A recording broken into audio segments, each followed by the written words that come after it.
Absolutely, yeah. I mean, that's Yeah. why I backed off considerably in the past few years. I mean, the pandemic has shut down a lot of that stuff, but I Hmm. just wanted to take a shower and get on stage because they would just make up a bigger lie to Hmm. outsell the next person, and then they That's wouldn't come right. through with people. In fact, it had me start a business called Seminar Scammers, where I've got a Hollywood show in development called Scam Brigade to go after these kind of people.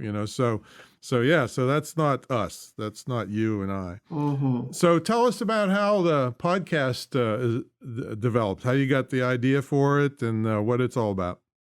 Well, I think it goes all the way back to when I was a teacher, actually, when those little children would come up and say, Mrs. Drain, I don't know what to be when I grow up, and can you help me?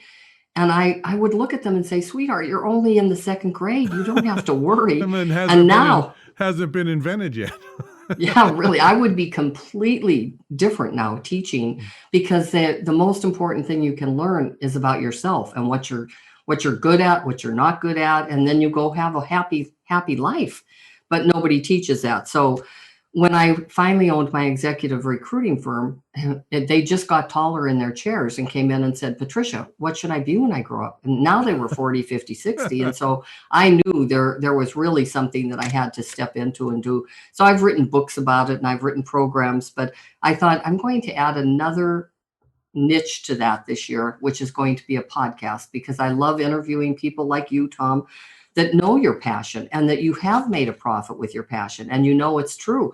Because I'm going to say 90% of the people do not think it's true or that it's doable. Yeah, they're very skeptical, and Hmm. rightfully so, because there's so many scammers out there, and sometimes by the time you figure it out, you've lost a lot of money. In fact, you know the old saying about if when you find the right one, you know it right away. You ever hear that? Hmm. Hmm. Well, how come when you find the wrong one, it takes you years of pain and suffering to figure